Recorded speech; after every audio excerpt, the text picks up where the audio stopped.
Hey everyone, it's me, EODGamer here, and today we are back with another Genshin TCG video, and today we have the top 10 cards that I recommend anyone start off with in Genius Invocation TCG.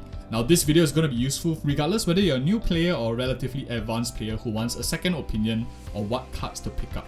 Now let's go ahead and talk with the first card, which I think, and it's not in no particular order, but this one in my opinion is probably the most versatile of all, and that will be Strategize. Now, a lot of you who have played Yu-Gi-Oh before, like I have competitively when I was younger, you will know that Pot of Greed is banned for a reason, and because it's so strong, giving a player to draw 2 cards.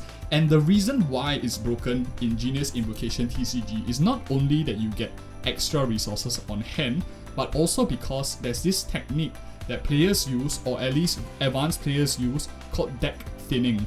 What it basically means is you have cards like Strategize and basically have a higher consistency of getting the cards that you want. Because if you think about it, the mathematics of getting the card that you want is the number of cards in the first round, let's say 5, divided by the total number of cards that you have in the deck, which is 5 divided by 30. But if you have Strategize, what you actually do is you reduce the total number of cards in your deck, or like the ways you can go wrong, making it become like a 5/28. And because you draw 2, it kind of becomes like a 7/28 if you think about it in that aspect. And good players actually use this card not only because it gives you more resources, but it also makes your games much more consistent over a longer period of time. And the next card that I want to talk about is Liban. Now, these two, in my opinion, are my top 2 cards so far, and let me explain why Liban is so strong. So what Liban is, he's a 0 energy cost card. Once you end your turn, whatever elemental dice that is left on your counter will be immediately sent into this card, up to 3. You need 3 to activate its second effect. So for example, if let's say you're ending your first round with 2 energy, both energy, if it's a different element, it will go into Liban. And once he collects 3, regardless of whether you took 3 turns to collect the 3 or like 5 turns to collect the 3 because some rounds you didn't have any energy left over, once you have this fulfillment criteria done, you will actually get 2 cards and you will create 2 Omni elements.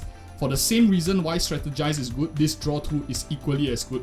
Although it has a little bit more stringent criteria of having to have 3 elemental dice collected first before proccing 2 Omni element.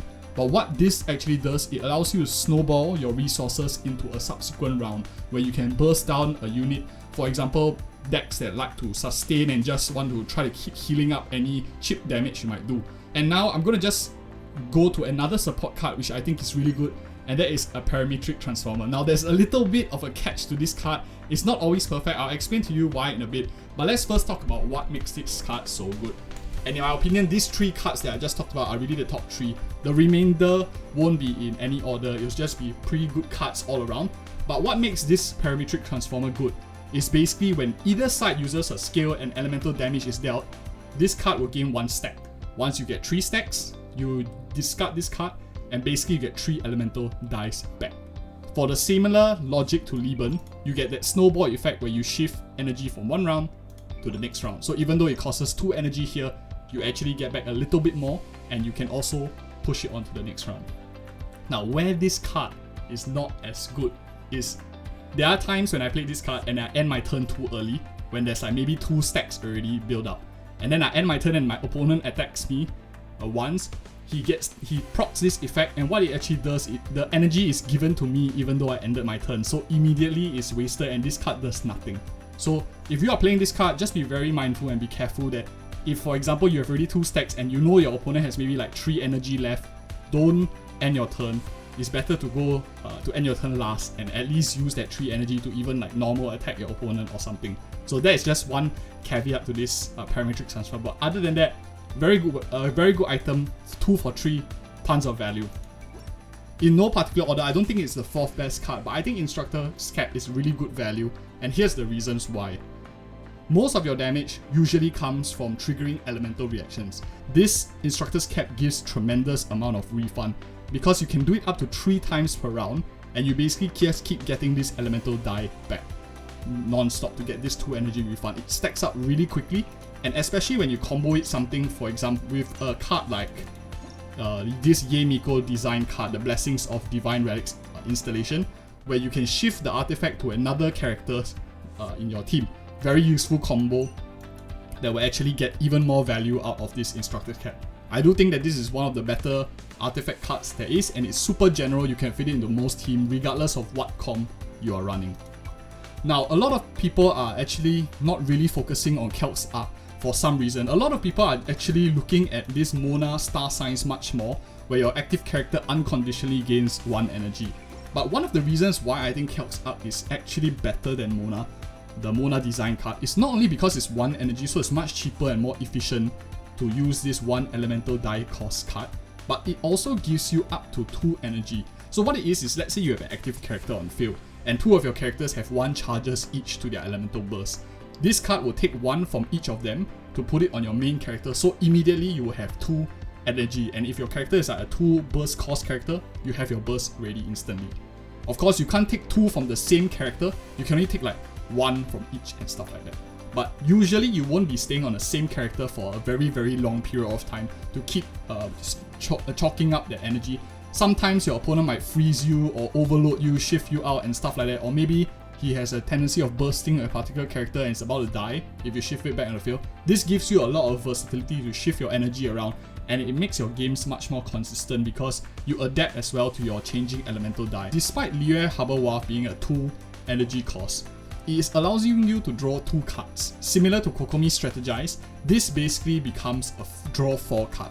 It thins your deck very quickly at a cost of 2 energy costs. So it's basically like a double Strategize, and it thins your deck very quickly. It increases your consistency in a lot of games. Tremendous strength. And in case some of you like skip to this point and like looking through the thumbnail and like wondering what is this card, just look back to the Kokomi Strategize. I talked about the reasons about deck thinning and why it's so good already.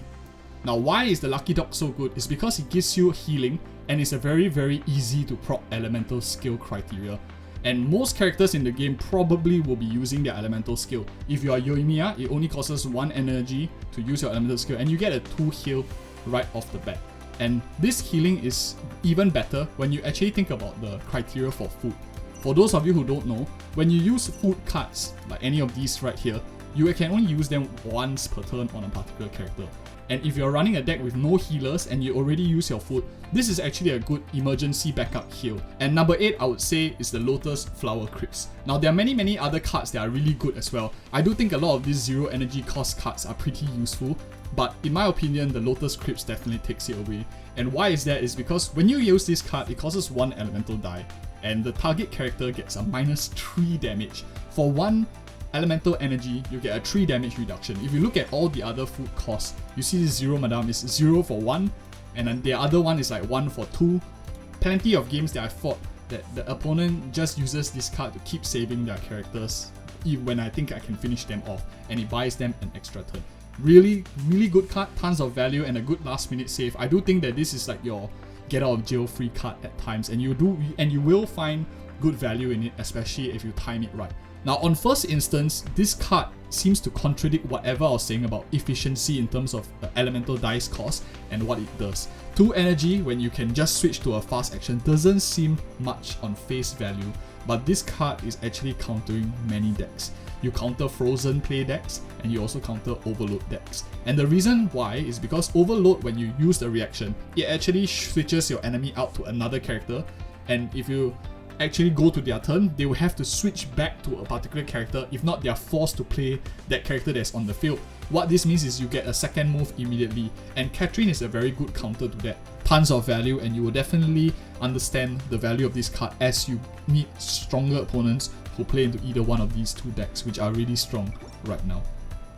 And in the final spot, not saying it's the worst out of all of them, in the 10th place, but I just want to talk about 2 cards right now and give you some things to talk about.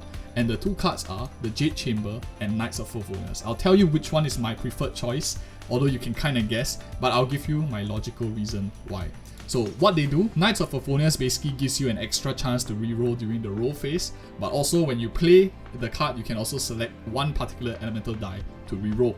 So that is for Knights of Favonius, giving you extra rolls per roll phase. Jade Chamber, on the other hand, it also costs 1 elemental cost, but during your roll phase, 2 of the starting elemental dice you roll are always guaranteed to match the elemental type, which means that you will most likely always have the ability to do something with your active character, because you can always normal attack without having to spend additional resources. Now the comparison between these two may seem, this one seems to be much more value because you reroll everything, whereas this one only gives you 2 that is the same, so you might not have a chance to hit jackpot and have all 8 of your starting element or omni elements. But why Jade Chamber is really much better, in my opinion, than the Knights of Favonius library is for the fact that it creates consistency and it removes RNG from the game. When you are in a match where you have lacking of resources and it's going down to the wire and you are in your last bits of the match, every single resource counts, and you don't want to have to give up cards towards the end just because you want to roll to the correct element. Jade Chamber has no usage limit, similar to the Knights of Favonius library, and it gives you consistency throughout the match to always be able to do something and have the ability to act. You could always reroll and get absolutely nothing. That's how all my gacha pulls are like anyway. And if you found this video helpful, you might like these 2 other videos depending on which stage of the gameplay knowledge you are. A novice guide where I talk about intermediate skill tips, and this one here is a PvP guide where I showcase one of the difficult teams to deal with and how I handle a heal tank going up against a heal tank team comp. And thank you so much for watching, and see you in the next video.